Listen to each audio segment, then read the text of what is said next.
প্রবাসীর গল্প পেজ এবং ইউটিউব চ্যানেলের পক্ষ থেকে আপনাদের সবাইকে জানাচ্ছি আন্তরিক শুভেচ্ছা। আমি আছি আপনাদের সাথে বাশার রাসেল কিছু কথা নিয়ে। তো যারা মালদ্বীপে নতুন করে আসতে চাইতেছেন তাদের জন্য এই ভিডিওটা অনেক সবচেয়ে বেশি গুরুত্বপূর্ণ। তো গুরুত্বপূর্ণ কেন বলি, কারণ আমি যখন গেস্ট হাউসে ছিলাম, গেস্ট হাউস বলতে যারা এখানে আছে তারা হয়তো বুঝবে, আর যারা মতো বাংলাদেশ আছে অনেকে হয়তো নাও বুঝতে পারে। সর্বপ্রথম দালালরা আনার পরে একটা রুমে রাখে, ওই রুমে রাখে, দালালের মাধ্যমে রুমে রাখা হয়, তত্ত্বাবধানে থাকা হয়, খানা বা থাকা তাদের মাধ্যমে মানে একটা রুমে দেওয়া হয়।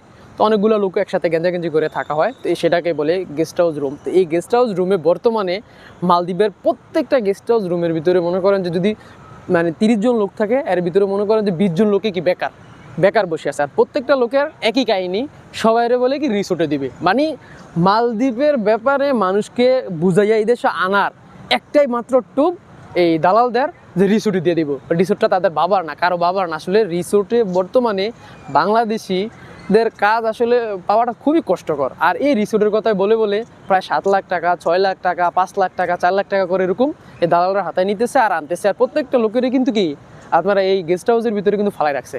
তো প্রত্যেকের উদ্দেশ্যে একটা মানে মেসেজ থাকবে যে আসলে যদি কোনো দালাল যদি আপনাদেরকে বলে যে ঠিক আছে যে মালদ্বীপে যাইবে বা রিসোর্টে তাদেরকে দিবে, তাদের 100% সম্পূর্ণ কাগজপত্র ডকুমেন্টস নিয়ে সাইন নিয়ে তারপরে আপনারা আসার চিন্তা ভাবনা করবেন। কারণ প্রত্যেকটা দালালের কথা কিন্তু ভাই অনেক মিষ্টি হয়।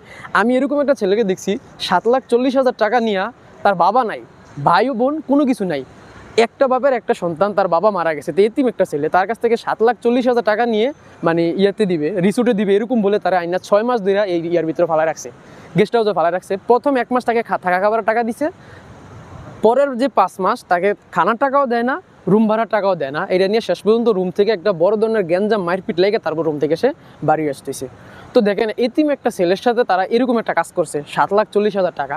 তো প্রত্যেকের প্রতি একটা রিকোয়েস্ট থাকবে, কেউ যদি নতুন করে মালদ্বীপ যদি আসতে চান তাহলে অবশ্যই 10 বার করে চিন্তা করবেন এবং কি মালদ্বীপের সম্পর্কে ডিটেলস সম্পূর্ণ খোঁজখবর নিয়ে আসবেন।